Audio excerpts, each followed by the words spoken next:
नेता से भी हम उनको उनका चुनावी एजेंडा भी जानेंगे कि क्या उनका चुनावी एजेंडा है और किस चुनावी एजेंडे के तहत वो इस बार मैदान में है।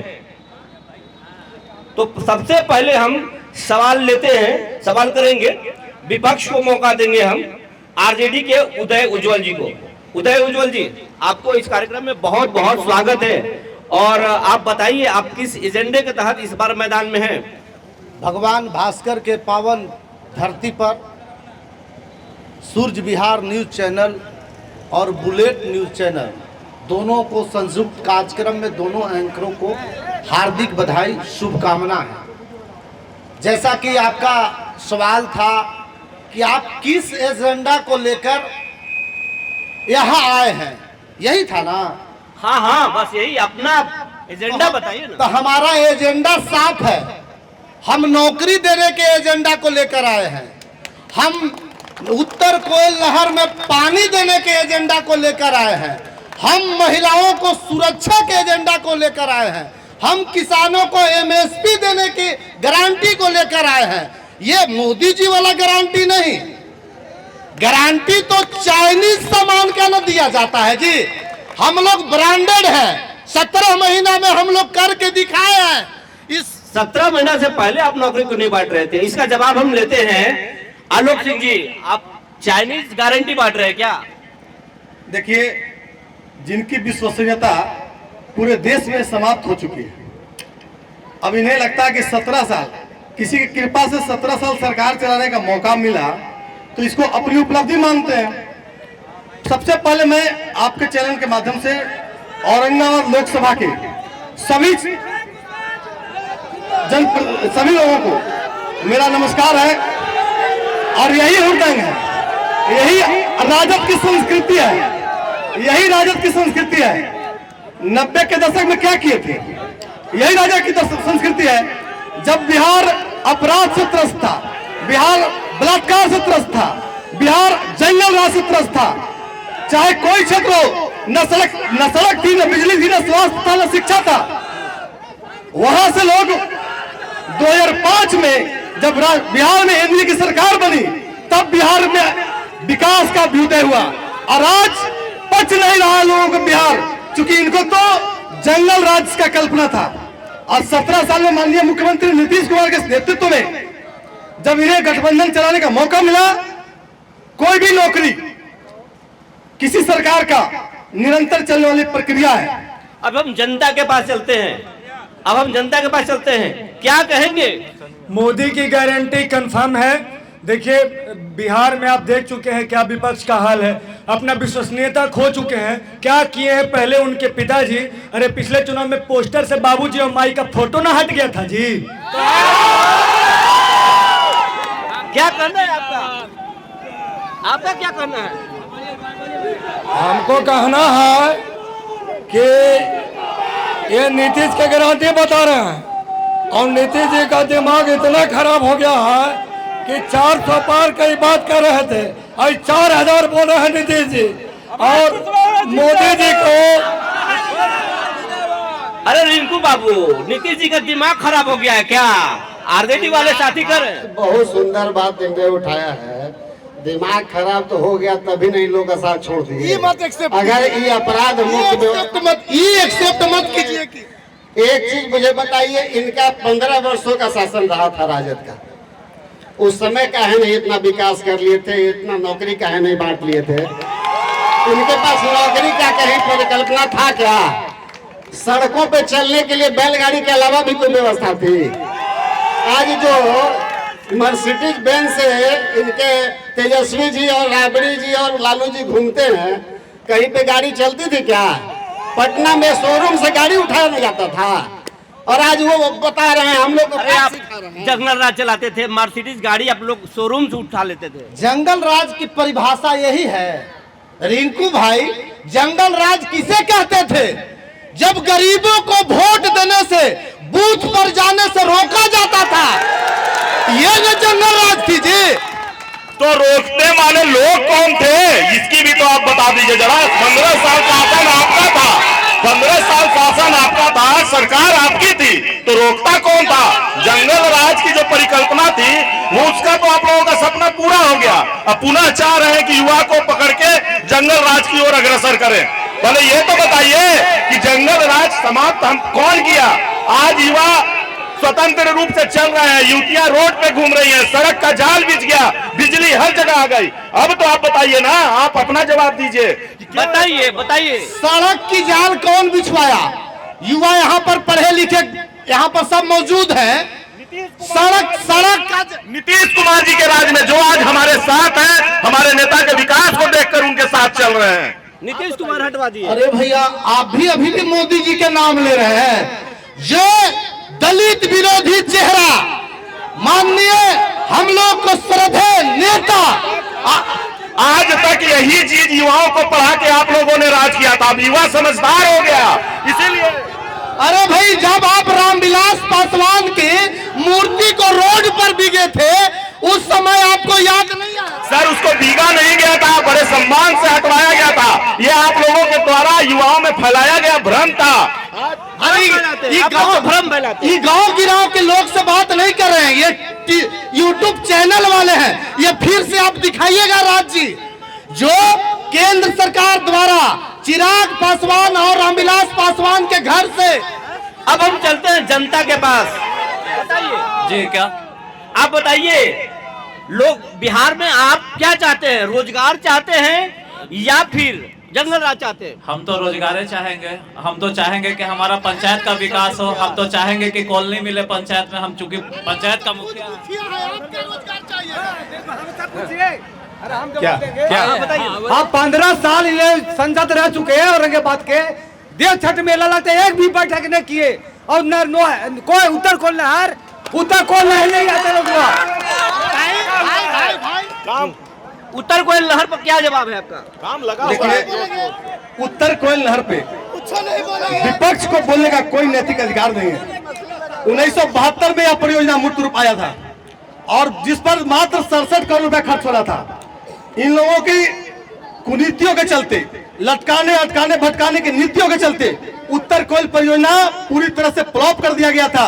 2009 में तत्कालीन प्रधानमंत्री माननीय मनमोहन सिंह के द्वारा कहा गया था कि यह परियोजना पूरा नहीं हो सकता है क्योंकि टाइगर प्रोजेक्ट प्रभावित होगा। ये बहुत बड़ा बात बोल दिए और हम भी आपको बताने जा रहे हैं। 1972 में 28 करोड़ की लागत से इस परियोजना को शुरू किया गया था, लेकिन ये परियोजना 2007 तक नहीं बना और कांग्रेस की सरकार थी। अब हम कांग्रेस के साथी से जवाब लेंगे। बताइए, आपके सरकार में शुरू हुआ था परियोजना, लेकिन 2007 में रोक लग गई। आप लोग इतने दिनों तक, 3 दशक तक क्यों नहीं बना पाए? ये आरोप है। बिल्कुल निराधार आरोप है। चलिए, हम नहीं बना पाए तो 10 साल में आप क्यों नहीं बना दिए? जब चुनाव आता है तो उत्तर कोयल में काम लग जाता है, चुनाव खत्म हो जाता है तो सारा कुछ खत्म हो जाता है। एक मिनट जवाब देंगे। विपुल जी, आप बीच से गए थे।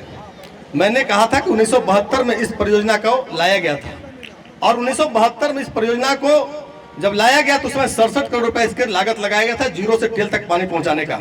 उसमें बिहार एकीकृत था और उस बिहार में टाइगर प्रोजेक्ट नहीं आया था अस्तित्व में। सुन लीजिएगा तब जाइएगा। और उस टाइगर प्रोजेक्ट में, चुप रहो, और उस टाइगर प्रोजेक्ट में कि अस्तित्व में नहीं आने का पहले इस परियोजना को पूरा हो जाना चाहिए था, लेकिन नहीं पूरा। आप क्या कहेंगे? हम तो यही कहेंगे बाबू, हम तो यही कहेंगे कि ये सिर्फ जुमलाबाजी है। 10 साल में नहीं, इनको 60 साल भी दीजिएगा ना तो उत्तर कोयल में पानी नहीं आएगा। और देव की बात आप क्या कहेंगे? आप किसान हैं, आप क्या कहेंगे? जी। उत्तर कोयल नहर परियोजना किसानों के, औरंगाबाद किसानों के लिए जीवनदायिनी था। और 1972 में माननीय ये हमारे यहाँ मुख्यमंत्री बने थे सत्येंद्र नारायण सिंह, तत्कालीन कांग्रेस सरकार। 2007 तक क्यों नहीं बना पाए? 2007 हम कह रहे हैं कि 97 तक हम लोग पूरा नहर को तैयार कर दिए थे। तब से इसमें एक रोड़ा आया, ब्याज परियोजना आया, जिसके चलते लंबित हुआ। लेकिन माननीय प्रधानमंत्री ये जो 14 में हम लोगों को ब्याज परियोजना समाप्त हुआ और अगस्त 2018 में 1622 करोड़ आप क्या कहेंगे? हाँ, आप क्या कहेंगे? इस योजना में सुना जाए 6 बरस पहले ये शिलान्यास मोदी जी किए। ये कहते हैं कि मोदी है तो गारंटी है, इनका है सबका साथ सबका विकास और औरंगाबाद का विनाश। औरंगाबाद का विनाश। आप बताइए। विनाश नहीं, जो विकास अभी बीजेपी के सरकार में हो रही है, एनडीए की सरकार में हो रही है और पूर्व में भी हुआ है। आज हमारे यहाँ जिला में मेडिकल कॉलेज के बारे में लोग बोलते हैं। आप बताइए। आप किसान हैं, आप किसान हैं, आप बताइए। क्या बताने, जो काम हो रहा है वो सब सही हो रहा है मोदी राज में। 15 साल आप लोग बदमाशी मत कीजिए, आप लोग पक्षपात मत कीजिए, आप बताइए। बूढ़ा आदमी के नहीं, सबके जवाने के सुनिएगा। आप एकदम बिल्कुल सुनेंगे, बताइए। तो हम कह रहे हैं कि ऐसा भ्रष्टाचार सरकार कभी अबे न किया। सुनिए, 44 के हमारा जन्म है, 39 पर रहे थे, 49 में रहे थी, 49 47 में देश आजाद। हाँ, बनी बनाई बात, जब लोगों को बनी बनाई बात बोलनी होगी तब तो कुछ भी बोल सकते हैं। इसमें कौन सा ऐसा व्यक्ति बैठा हुआ है जो नरेंद्र मोदी के द्वारा किए गए विकास से वंचित है? हर युवा उनका विकास का फायदा ले रहा है, हर गरीब तक उनकी राशि पहुंच रही है, हर गरीब तक उनका अनाज पहुंच रहा है, लोग खुशहाल है आज के डेट में। अब हम सवाल लेंगे। हम के हमारे साथ जो पैनलिस्ट हैं, सुनील कुमार चौबे, हम हैं तो दम है, क्या कहेंगे आप? देखिए, सबसे पहले हम इस भगवान भास्कर की धरती पर यहाँ औरंगाबाद के तमाम लोगों को हार्दिक अभिनंदन और स्वागत करते हैं। और साथ ही साथ आप चैनल वाले को इतना बधाई देना चाहेंगे कि आपने औरंगाबाद के दुखती रग में हाथ डाल करके लोगों तक बात पहुंचाने का प्रयास किया है। आप क्या कहेंगे? हम के साथी बोल रहे हैं कि जो है दुखती रग पर हाथ फेर रहे हैं ये लोग। ये बाबा कुछ नहीं बोलेंगे। बाबा आप उधर काहे ला है? एगो पर गुजारा कर रहे, आ जाइए इधर, हम लोग भी 3 हो जाएंगे, इन लोग भी 3 हो जाएंगे। बाबा आपको बुला रहे हैं, इन लोगों को इसी की जरूरत है। हम राजद के सभी साथियों को सम्मान करते हैं और इनकी महिमा को बखान करते हैं। और ये हमको कहते हैं कि एक सीट पर आप उधर हैं। शायद उज्जवल जी को समझ नहीं है कि हम जिस भारत के संस्कार और संस्कृति और कल्चर में अगर जन्म लिए हैं, तो भारत का अगर जिंदा है तो संस्कार और संस्कृति से जिंदा है। और वह संस्कार हमें सिखाता है कि जब हम गांव में जाते हैं, बड़ों से बुजुर्गों से आशीर्वाद लेते हैं, तो हमेशा कहा जाता है कि 21 होइया। तो हमारा 1 और 21 की तमन्ना पर लेकर के राजद के लोग घबरा गए हैं। मैं राजद के लोग घबरा गए हैं भाई। हम तो 3 गो दिए थे बाबा, लेकिन हम बहुत उस पर नहीं करेंगे। यह भगवान भास्कर की धरती है। हर एक वर्ष सूर्य नारायण भगवान का मेला लगता है यहाँ। इसको राजकीय मेला का दर्जा किसने दिया? इन लोग दिया। भगवान भास्कर की धरती है यह। राजकीय मेला का दर्जा सिर्फ छलावा है। राजद की संस्कृति यही है, राजद की संस्कृति यही है। अब देखिए, इसी तरह सरकार जदयू का सरकार है। आप बताइए, राजकीय दर्जा आप दिए कि आरजेडी वाले दिए या ये छलावा है? पहले तो हम अपने मित्र छोटे भाई उज्जवल जी को कहेंगे कि चिल्ला के किसी को आवाज को आप दबाइए नहीं भैया। पहले आप शांति से सुनने का प्रयास कीजिए, लेकिन सत्य भी बोलिए। सत्य ही बोलते हैं। भगवान भास्कर की धरती पे जो झूठ बोलता है जगह धर लेता है। जगह धर लीजिएगा, इंसाफ होगा। भगवान भास्कर की धरती पे जो झूठ बोले, उज्जवल भाई बोल रहा है जगह तो आधा से ज्यादा धर लिए हैं। अब इन लोग सब मिलके नारा लगाए कि इस बार आप let me finish my statement. पहले एक चीज मैं बताऊं कि जो राजनीति होता है, अगर आप सेवा भाव से आते हैं तब तो बात दिगर है। अगर मलाई खाने आते हैं और मलाई चावने आते हैं तो वो दूसरी बात है। राजद के लोग मलाई चावने का काम करते हैं। नीतीश कुमार जी ने इनको 2 बार मौका दिया। जब ये भ्रष्टाचार अकंठ तक डूब गया तब इनको वापस भेजने का काम किए। और आज ये स्थिति है कि इनको आज न कल इनको जेल जाना पड़ेगा। चूंकि ये भ्रष्टाचार में इतना अकंठ तक डूब चुके हैं। आपको क्या कहना है? देखिए, भ्रष्टाचार जो इनकी है, ये इनकी नीति है। ये अपने परिवार को कैसे आगे बढ़ाएं, ये जातियों में बांटकर, नीचे के लोगों को जात पात में लड़ाई लगवाकर हमारा परिवार कैसे आगे बढ़ेगा, उसके राजनीति पर काम करते हैं। ये लोग काम विकास मुद्दा नहीं है, लोगों को, युवाओं को दिग्भ्रमित कर करके। विकास आपका मुद्दा नहीं है। अब मलाई चापने आए हैं सत्ता में। 28 में हम 2 के दिए तो परिवारवाद, आप 6 में 3 दिए तो परिवारवाद नहीं है। परिवारवाद पर लोजपा और हम बोलने का नहीं है दम। अरे भाई, ये तो बहुत बड़ा आरोप है। आप लोग नहीं बात कर सकते परिवारवाद। नो। परिवार अगर सक्षम हो, जनता को लेकर चल सके, देश के विकास में अपना योगदान दे सके, तो वो दिक्कत नहीं है। कोई अंगूठा छाप को तो उन्होंने जाके टिकट नहीं दे दिया है। वो पढ़े लिखे लोग हैं जिनको उन्होंने टिकट दिया है, जिनको उन्होंने देश की सेवा करने के लिए भेजा है। वो अंगूठा छाप नहीं है। वो आपसे भी सवाल है, आप लोग भी परिवारवाद में अखंड डूबे हुए। देखिए, कहने का कोई कुछ कह दे, लेकिन अगर राजद के साथी समझ से इस बात को समझ लें कि किसी ने कहा है समझ के समझे, तेरी समझ में मेरी समझ है। इन्होंने अभी कहा कि 17 महीना बनाम 17 साल। मैं एक छोटा सा इनको तकाजा दे देता हूं कि 17 साल पहले जब भी बच्चा कोई जन्म लेता है तो युवाओं की नौकरी 18 साल के बाद मिलता है। एक मिनट। और 18 साल के पहले हमने इनके राज्य में देखा कि बच्चों के लिए पढ़ने के लिए चरवाहा विद्यालय खोलाया जाता था। अरे चरवाहा विद्यालय आप लोग बाबा बार बार जो ये कह रहे हैं कि नौकरी देने का काम किए, नीति निर्धारण का काम कौन करता है?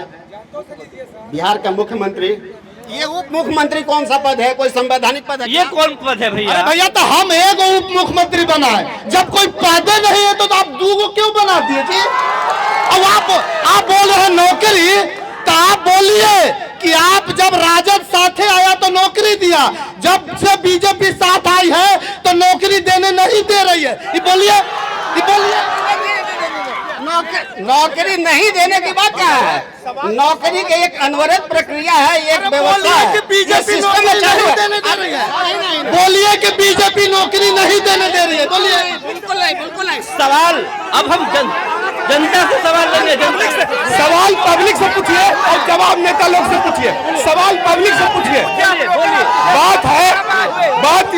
बात यहाँ मोदी का नहीं है, बात यहाँ मुद्दे की है, बात यहाँ रोजगार की है, बात यहाँ स्वास्थ्य की है, बात यहाँ शिक्षा की है, बात यहाँ रोजगार की है, बात यहाँ मेडिकल कॉलेज की है।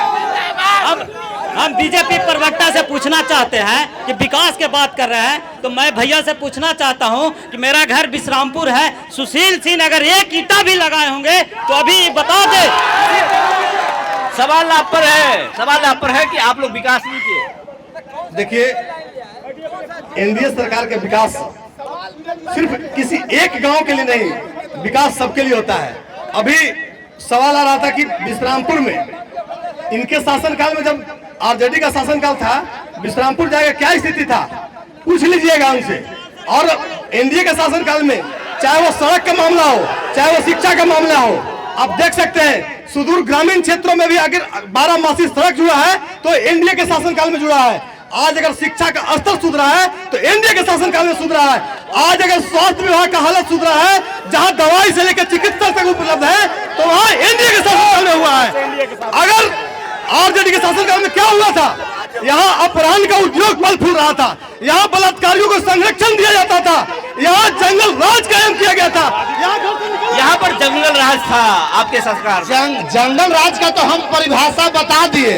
इनका जो नारा है कि अब की बार 400 पार, इनका नहीं, इनका तो 4000 पार है, उनका वजह बोल रहे हैं कि 400 पार, लेकिन हमारा नारा है कि अब की बार गई सरकार। अच्छा, एक बात आपसे है, अब हम अमित रंजन जी से सवाल लेंगे, और एक सवाल कांग्रेस के साथी से है कि राजद ने टिकट बंटवारा में आपके साथ मनमानी किया भाई, ये लोग भी कर रहे हैं। पप्पू यादव को पूर्णिया में टिकट आप नहीं दिए। पप्पू यादव पप्पू यादव को पूर्णिया में टिकट नहीं दिए और टिकट बंटवारा में मनमानी की। ये हमारा आंतरिक गठबंधन का आंतरिक मामला है। ये इस पर आप क्या कहेंगे? नहीं, ये हमारा आंतरिक मामला है। 9 सीटें कांग्रेस पार्टी को मिली है। ये पार्टी की आला कमान तय करते हैं, आपस में बैठते हैं। और हम लोगों का गठबंधन आज का गठबंधन नहीं है कोई लालू जी के साथ, बहुत पुराना गठबंधन है। अरे वाह, बहुत बड़ा गठबंधन है। अब हम चलते हैं जनता। हम भाजपा प्रवक्ता आलोक भैया से आग्रह कर रहे हैं, हम पूछना चाह रहे हैं कि जो बोल रहे हैं कि जंगल राज लालू जी के राज में हो रहा था, अभी हम पूछ रहे हैं आज कुछ महीना पहले मणिपुर के घटना किन के राज में हुआ? जब प्रधानमंत्री 1 सेकंड नहीं बोल पाए मणिपुर के घटना पर, दूसरा रूस में जाकर मीटिंग कर सकते हैं। अभी हमारे भाई साहब बोले कि सुशील कुमार सिंह विश्रामपुर में क्या काम किए हैं, तो भारत सरकार का गृह मंत्रालय से LWE से विश्रामपुर कैंप से मुड़गौड़ा होते हुए दलित के बस्ती देवा बिघा बरहा और गंजोई 17 रोड 4 पुलिया, ये है मोदी की गारंटी। आप क्या कहेंगे? हम पूछना चाहते हैं सोनू भैया से कि वो टिकट बंटवारा की बात कर रहे थे, तो पशुपति पारस को एक भी सेट क्यों नहीं दिया गया? हमारे पीछे बैठे हुए हैं युवा साथी, इन्होंने अभी बोला कि जो राम को लाया है उनको हम लाएंगे, लेकिन इनको पता होना चाहिए कि राम को लाने के लिए भी न्यायपालिका की दरवाजा खटखटाने पड़ी। न्यायपालिका में आपकी सरकार कहाँ नहीं गया? भाजपा सरकार छोड़ के कोई कहाँ नहीं गया? सरकार में खाली बाप बेटा दुइये को मार रहता थी ना, कोई के हकदार ना थे।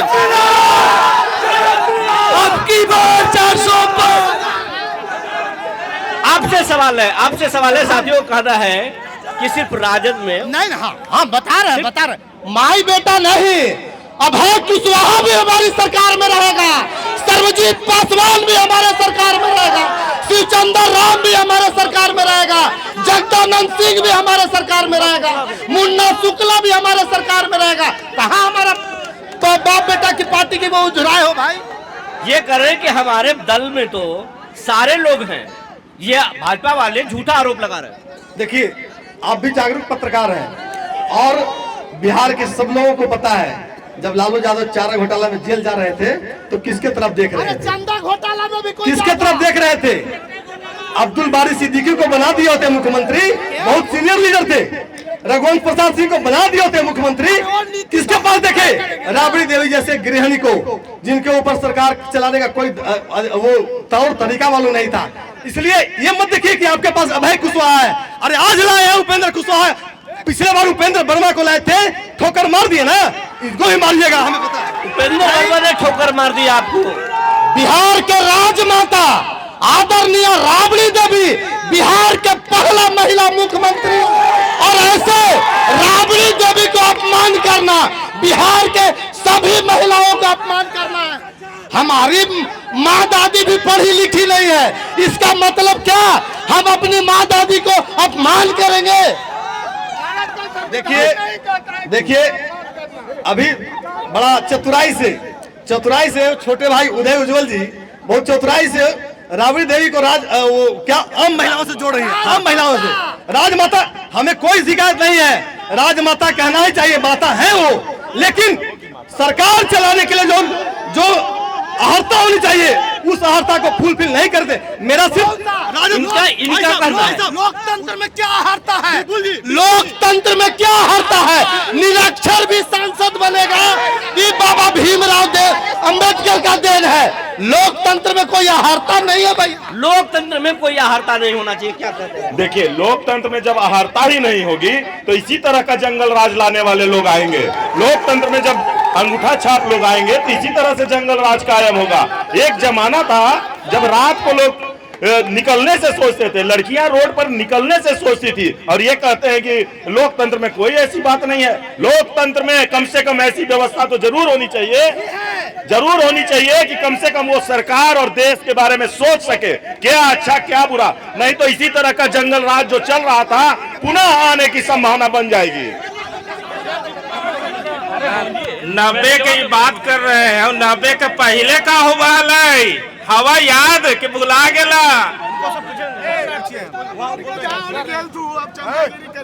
ई मोदी जमाने में जवानों और नौजुवक को रोजगार की जरूरत है और रोजगार के मुद्दा 15 साल सुशील सिंह है बिहटा रेलवे लाइन के वादा किए थे उन्होंने, मेडिकल कॉलेज के लिए वादा किए थे, नहर के पानी के लिए वादा किए थे।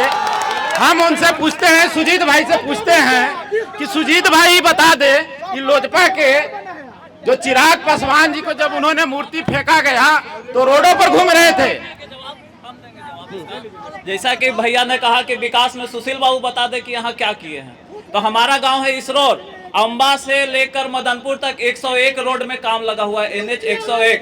उसके बाद एक्सप्रेस वे जो अंबा से लेकर कोलकाता जाएगा, एक्सप्रेस वे उन्होंने बनवाया। 300 बेड का अस्पताल सदर अस्पताल में बन रहा है। तो आप कह रहे हैं कि विकास नहीं हो रहा है। ग्राम पंचायत में मुफ्त में राशन मिल रहा है, मुफ्त में शौचालय मिल रहा है, मुफ्त में पानी मिल रहा है, मुफ्त में घर रहने के लिए मेरा। आप कह रहे हैं कि विकास नहीं है। भाई इनका कहना है ये सारा काम तब हुआ जब औरंगाबाद में छो के छो महागठबंधन के विधायक हुए। सारा काम तब हुआ, इसके पहले कहा थे जब सारे महागठबंधन के विधायक हुए छो तब जाकर के हुआ है सारा काम पूरा। कहाँ गया मेडिकल कॉलेज? देव का मेडिकल कॉलेज कहाँ गया? देव मांग रहा है medical college. Hello hello hello, देखिए बीच में इस तरीके का मत कीजिए, इस तरीके का मत कीजिए। नहीं, ये मनमानी है, गलत बात। सिर्फ हम एक आदमी का बात नहीं सुनेंगे, नहीं, गलत बात। ये इसी तरह का काम किए हैं ये आप देखिए, अनुशासन में रहिए। सबसे पहले बात को सुनिए, पहले अनुशासन में रहिए। अगर आप अनुशासन में नहीं रहेंगे तो आप समाज को क्या देंगे? सबसे बड़ी बात, आप लोकतंत्र में हैं, आप चुनाव मैदान में हैं। आप अगर अनुशासन में नहीं रहेंगे, हम हर दल के नेता और हर दल के समर्थक से कह रहे हैं कि जब तक आप अनुशासन में नहीं रहेंगे तो लोकतंत्र को आप क्या देंगे? किस तरीके के आप नमूना पे? हमारा कहना है कि अभी जितना भी लोग हैं सभी पार्टी से हैं, लेकिन सबसे पहले हम लोग औरंगाबाद के वासी हैं। बिल्कुल। और हम लोग अपनी बातों को सीमित तरीके से रहना बिल्कुल बिल्कुल, क्योंकि भाई आप जानते हैं कि नेताओं का कोई दल नहीं होता है। जब सुशील बाबू औरंगाबाद के सांसद थे तो उनके भाई राष्ट्रीय जनता दल से विधानसभा का चुनाव लड़ रहे थे। तो भाई हम लोगों को शहर का विकास करना है। आप औरंगाबाद से बाहर निकल कर देखिए, चले जाइए महाराष्ट्र में किसान की क्या स्थिति है। और आप सिर्फ लालू यादव को उदाहरण देते हैं, तो अगर लालू यादव अच्छा कर रहे होते तो नीतीश कुमार को मौका मिला और उसमें भाजपा सहयोगी है। आप नीतीश कुमार को सिर्फ नहीं बोल सकते हैं, भाजपा भी 20 साल से लगातार बिहार की सत्ता में है। और हम लोग को इस औरंगाबाद में अमन खुशहाली को लाना है और अमन खुशहाली को लाकर इस औरंगाबाद को सजाना और संवारना है। और जब तक हम लोग सबको मिलकर काम नहीं करेंगे तब तक विकास नहीं होगा। आप बहुत बड़ी बात बोल दिए। ये इनका कहना है कि हम लोग सब मिलकर रहेंगे, औरंगाबाद को सजाएंगे, संवारेंगे और नेताओं का कोई दल नहीं होता। आज यहाँ है, कल वहाँ हो जाएंगे। आप अगर समझ रहे हैं कि वो अलग अलग हैं, कल एक साथ हो जाएंगे। अब नमूना देखते भी हैं। ये कहते हैं कि औरंगाबाद में किसानों का विकास करना है, तो औरंगाबाद में किसानों का विकास के लिए आपके पास क्या एजेंडा है? देखिए, सचमुच में किसान भारत की आत्मा होती है और इस बात को पहली बार एनडीए की सरकार ने महसूस किया जब उनको ऋण माफी का लॉलीपॉप दिया जाता था। वहां से लेकर आज किसानों को 6,000 रुपया प्रति वर्ष का किसान सम्मान निधि, वह पहली बार किसी सरकार ने शुरू किया तो एनडीए सरकार ने शुरू किया। अगर आज किसान समर्थन मूल्य को बढ़ाने का काम किया तो एनडीए सरकार के समय में बढ़ाने का काम किया है। आज भाई साहब ने बोला कि औरंगाबाद में विकास की बात होनी चाहिए। आज औरंगाबाद में रेलवे सुविधा जितनी बार भी बढ़ाया गया है, चाहे वह अनुग्रह रोड रेलवे स्टेशन हो, चाहे रफीगंज हो, चाहे जाकिम हो, चाहे फेसर हो, चाहे नवीन नगर रेलवे स्टेशन हो, प्राय सभी स्टेशनों पर रेलवे सुविधाओं का विकास, रेलवे सुविधा, यात्री सुविधा का विकास अगर हुआ है तो वह उसमें कहीं ना कहीं माननीय सांसद सुशील कुमार सिंह का पूरा योगदान रहा है। आज भारत अमृतमाला योजना के तहत जो अमृत योजना के तहत अनुग्रह रोड रेलवे स्टेशन हो, चाहे रफीगंज रेलवे स्टेशन हो, चाहे गया रेलवे स्टेशन हो, सब पर काम हो रहा है, हर जगह काम हो रहा है। विषय यही है कि विकास इनका नीति कभी रहा नहीं, विकास इनकी नीति कभी रहा नहीं। इनकी तो नीति थी कि अपना विकास कैसे हो सके, अपने परिवार का विकास कैसे हो सके, यही तो इनके एजेंडा था। बस जो इन्होंने कहा यही इनकी नीति है। बड़े ये हमारे मित्र उज्जवल जी को मैं कहना चाहता हूं कि आप परिवारवाद से हटिए और हट करके देश के विकास के बारे में सोचिए। सिर्फ अपने नेता का परिवार कैसे किस पद पे पहुंचेगा इसकी व्यवस्था बनाने की कृपा न। परिवारवाद बहुत बड़ा बात आ गया। परिवारवाद आपका जो दल है उस पर आरोप है कि आप लोग सिर्फ अपने परिवार को बढ़ा रहे हैं। कौन सा परिवारवाद? पूर्व सांसद स्वर्गीय लूटन बाबू के बेटे अगर सांसद हो तो ये परिवारवाद नहीं है क्या? और अभी भैया बता रहे थे कि किसान के बारे में, किसान पर ट्रैक्टर चढ़ाने और जीप चढ़ाने के बारे में भी बोलिए। किसान देश में जैसे आतंकवादी घुस गया वैसे किसानों पर अत्याचार करने वाली कौन सी पार्टी है?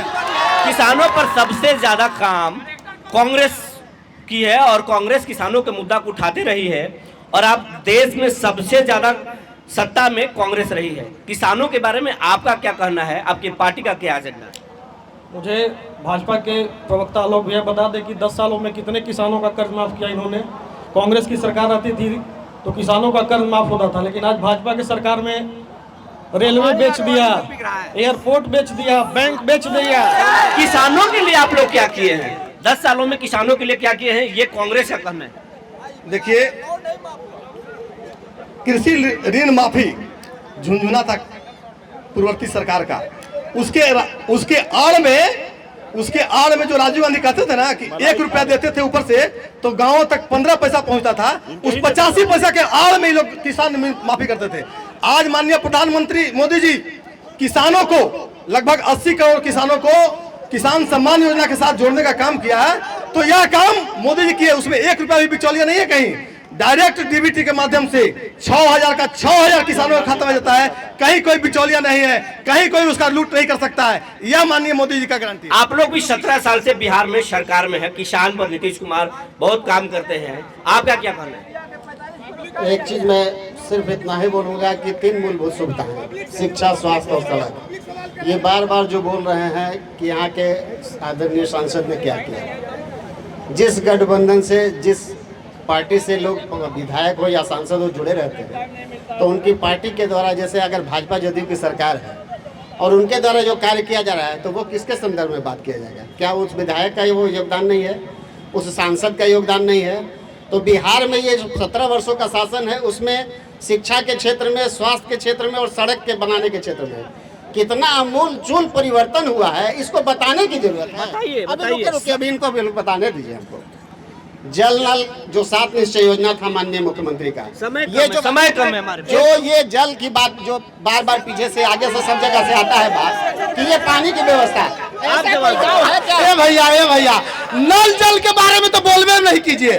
ईमानदारी से हाथ उठाइए कि किसी भी नल में जल आता है क्या? और केवल ही नरेंद्र मोदी जी के सभी जो दिए हुए, आप ज्यादा नहीं, ये भगवान भास्कर की धरती पर हैं।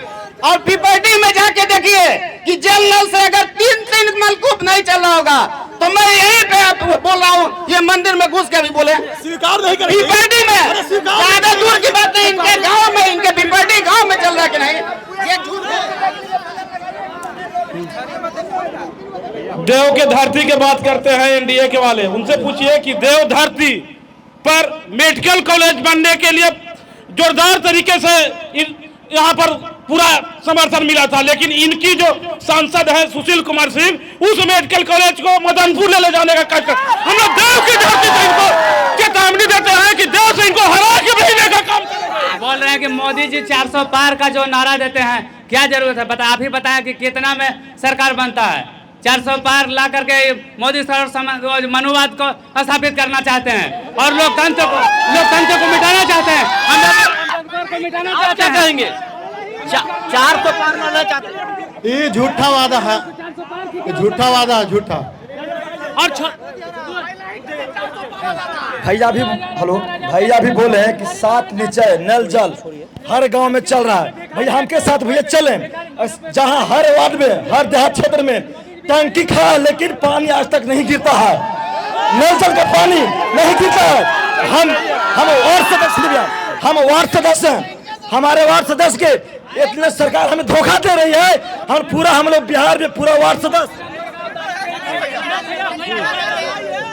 आराम से संयम हम बताते हैं कि औरंगाबाद जिला के भैया भी बड़े भैया ने बोले कि मेडिकल कॉलेज जो देव में बन रही थी वो मेडिकल कॉलेज कहाँ चले गई, मदनपुर में ले जाते जाते कहाँ चल गया कर बात पत्ते नहीं चला कि कहाँ पहुंच। भैया हम एक सवाल पूछे थे भाजपा के प्रवक्ता आलोक जी से कि जो लालू यादव से इनको इतना शिकायत है तो ये अपने भाई को राष्ट्रीय जनता दल से टिकट लेकर क्यों चुना लड़ा, हमको जवाब दिलवा दीजिए थोड़ा सा।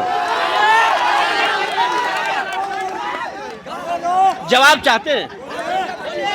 देखिए अभी वो बोल रहे थे हमसे जवाब मांग रहे हैं ना। जदयू से अपना उधार उम्मीदवार क्यों ले लिए, जदयू से उम्मीदवार उधार क्यों लिए? अरे आप बता दीजिए ना। हमसे जदयू से उधार उम्मीदवार ले लिए। और सुशील बाबू कहाँ से आए थे? अब अभी आप हमारे भाई से पूछ रहे थे कि कांग्रेस क्या क्या देन है बताइए, पूछ रहे थे ना। तो हमारे छोटू भाई बताते हैं कि रेल बनाए, सेल बनाए, भेल बनाए, इतना बेच दिए। हम बोले कि अभी और कुछ मत बताइएगा। देश का जीडीपी ग्रोथ लेके चले गए 5% पे, जहाँ कांग्रेस के राज में 10% से ऊपर जीडीपी ग्रोथ था। देखिए भैया, हम सबके सामने कह रहे हैं कि हमारी पार्टी छोटी है और सारे पैनलिस्ट आप बात के कम से कम हमको भी मौका दे। बिल्कुल बिल्कुल बिल्कुल। हम अभी हमारे भाई बोला है, छोटा भाई है, और औरंगाबाद में हम औरंगाबाद को सजाना चाहते हैं। पहले समझ लीजिए, हम औरंगाबाद को सजाना चाहते हैं, हम इनको स्वागत करते हैं। लेकिन एक चीज जान लीजिए, यहाँ जो बैठे हुए लोग हैं, आज क्या कारण है कि विकास की मुद्दा जो हो रही है, विकास पर जो चर्चा कर रहे हैं, विकास करने का पैमाना क्या होता है? विकास करने का अगर पैमाना होता है तो संविधान बनाया है, दो तरह से विकास होता है। एक केंद्र सरकार की विकास होती है और एक राज्य सरकार की विकास होती है। और एक ग्रामीण परिवेश में विकास करने के लिए महात्मा गांधी का सपना था कि हर गांव का जब तक हम विकास नहीं करेंगे तब तक देश का विकास नहीं हो सकता है। इसका विकास करने के लिए हमने पंचायत इकाई का चुनाव का निर्धारण किया था। यहाँ बैठे हुए तमाम लोग जो सवाल कर रहे हैं, जिनको सवाल का जवाब कर रहे हैं, हमको लालू जी से लड़ाया जाता है, हमको राजद से लड़ाया जाता है, लेकिन सवाल होना चाहिए कि आज हम सांसद का चुनाव लड़ने के लिए आए हैं, हम कोई मुखिया का चुनाव लड़ने नहीं आए हैं। हम जब चुनाव लड़ने आए हैं वह सांसद के विकास की गाथा और केंद्र के विकास की गाथा को करते हैं। एक मिनट, अभी हम आपसे कहना चाहते हैं, एक मिनट, कांग्रेस जो कहा है अभी कि हमने रेल दिया, भेल दिया, तो कांग्रेस को हम बताना चाहते हैं कि आपने कुछ भी दिया, लेकिन जनधन योजना से लेकर के, उज्ज्वला योजना से लेकर के, स्मार्ट योजना से लेकर के, भाजपा के सरकार में 157 योजना चला, लेकिन किसी परिवार के नाम पर नहीं रहा। इनका जितना भी योजना चला वो कभी जवाहर के बिल्कुल बिल्कुल। अब सवाल हम जवाब दे रहे हैं। जैसे उधर के भैया ने बोला कि नल जल योजना, तो नल जल योजना के मंत्री कौन रहे 17 महीना? आपके तेजस्वी प्रसाद यादव जी मंत्री थे पीएचडी विभाग के। दूसरा सवाल स्वास्थ्य विभाग से था, तो स्वास्थ्य विभाग के जवाब में हम ये कह रहे हैं कि गरीब को कोई 5 लाख का मुफ्त में इलाज देने का काम किया तो माननीय नरेंद्र मोदी जी ने किया, और नहीं तो गरीब खांसी आने से भी मर जाता था। हम सारे पैनलिस्ट से आग्रह करेंगे कि आप यहाँ जो भी बोले कम से कम उसकी जानकारी रखें। भारत की जीडीपी आज तक 10% नहीं हुई, 7.5 से ज्यादा नहीं हुई, तो कब कांग्रेस ने 10% जीडीपी कर दिया? और ये एक मिनट, ये हो सकता है बाय द वे, थोड़ा सा कंफ्यूज होंगे, शायद इटली में जीडीपी 10% होगा। मेरा कहना है आरजेडी के पैनलिस्ट कि आप पिछले सरकार को याद कर लीजिए, तो अभी जो यहाँ हो रहा है डिबेट, 4 बजे के बाद यहाँ कोई रह नहीं सकता था, वो स्थिति था। और आप एक बात और बता लीजिए, चंपा विश्वास का नाम सुने होंगे, एक आईएएस के पत्नी और उसके माँ, उसके जितने भी महिलाएं थी, उसको आपके विधायक ने रेप किया था, वो भी याद है। इस तरीके की बात नहीं करेंगे, इस तरीके की बात नहीं करेंगे, इस तरीके की बात नहीं करेंगे। सर, मैं सभी प्रवक्ताओं से कहना चाहता हूँ कि अभी हम जितने भी किसान हैं सर, किसानों से हार्दिक इच्छा है या उनसे पूछा जाए सर कि अभी तक उत्तर कोयल नहर का क्या हुआ है सर। अभी उत्तर कोयल नहर का कोई जिक्र नहीं किया जाता है सर। हमारी आत्मा दुख रही है इसके लिए, हम उसके लिए बोल रहे हैं। अगर 400 पार मोदी सरकार भारी से भारी बहुमत में हम लोग 400 पार। क्यों 400 पार? 400 पार इसलिए इतना विकास किए हैं हमारे माननीय मुख्यमंत्री, हमारे प्रधानमंत्री दोनों मिलकर विकास किए। उत्तर कोयल सिंचाई परियोजना पर क्या कहना है कि उत्तर कोयल पर बात नहीं कर रहे हमारे पैनल। लगातार बोल दिए हैं, लगातार बोल रहे हैं। उत्तर कोयल परियोजना नरेंद्र मोदी की गारंटी है। 2 तारीख को भी बोले हैं, काम लगा हुआ है, अधूरा काम है। कुटकुम में फाटक भी नरेंद्र मोदी जी की सरकार में लगेगी और वह सुशील सिंह के नेतृत्व में लगेगी, यह हम आपको विश्वास दिलाते हैं। अब हम बात कर रहे हैं हम उदय उज्ज्वल जी। लोजपा के एक साथी का कहना था कि जितना समय हो रहा है, इस समय में अगर आज से 17 साल पहले अगर हम यहाँ होते तो शायद डिबेट नहीं कर पाते। जिनके पार्टी में सुनील पांडे, हुल्लास पांडे, रामा सिंह, खामा सिंह जैसे आपराधिक प्रवृत्ति के लोग रहते हैं, वो भी हम पर इस तरह का सवाल उठाते हैं। और हमारा तो आरोप निराधार था। लेकिन आलोक भैया से पूछिए, जो कुश्ती में मेडल लाने वाली लड़कियों ने जो पूरे देश में घूम कर अपने आबरू को बचाने के लिए गुहार लगा रही थी, वो क्या सच्चाई नहीं था?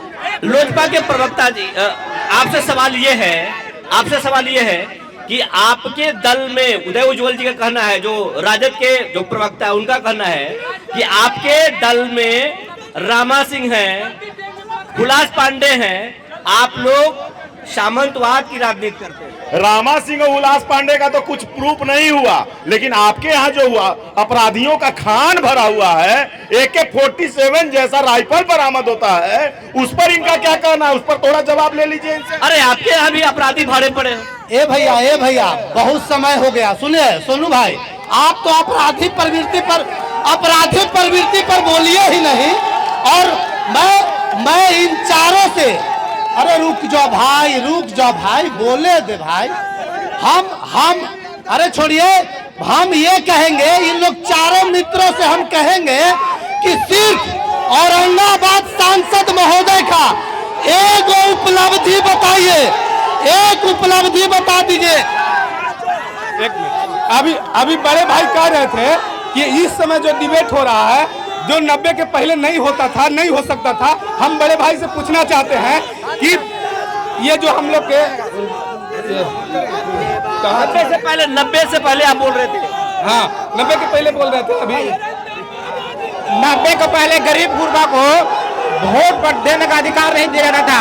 लालू यादव का अकेला शख्स पैदा हुआ जो राइफल का मुकाबला लाठी से कर करके और गरीबों को बूथ तक पहुंचाने का काम किया, वो है शख्सियत लालू प्रसाद यादव। इनका कहना है, आप लोग शांत हो जाइए। दोनों एक मिनट सभी साथी, एक मिनट रुक जाइए। दोनों तरफ के युवा साथी से मैं अति उत्साहित मत होइए। दोनों तरफ के युवा साथी से मैं आग्रह करूंगा कि कृपया किसी तरह का नारेबाजी नहीं करें।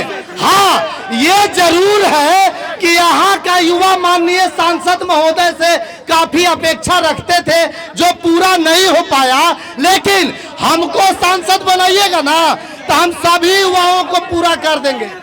देखिए, आप लोग जिस तरीके से हंगामा खड़ा कर रहे हैं, हम अपना डिबेट यहीं पर खत्म कर रहे हैं, क्योंकि आप मर्यादा की सीमा को पार कर रहे हैं और ऐसे स्थिति में डिबेट नहीं कराया जा सकता है। आप मर्यादा की सीमा को पार कर रहे हैं। आप याद कीजिए, चुनाव के बाद आप सब एक साथ रहेंगे और चुनाव में आप लोग मर्यादा की सीमा को पार कर रहे हैं। और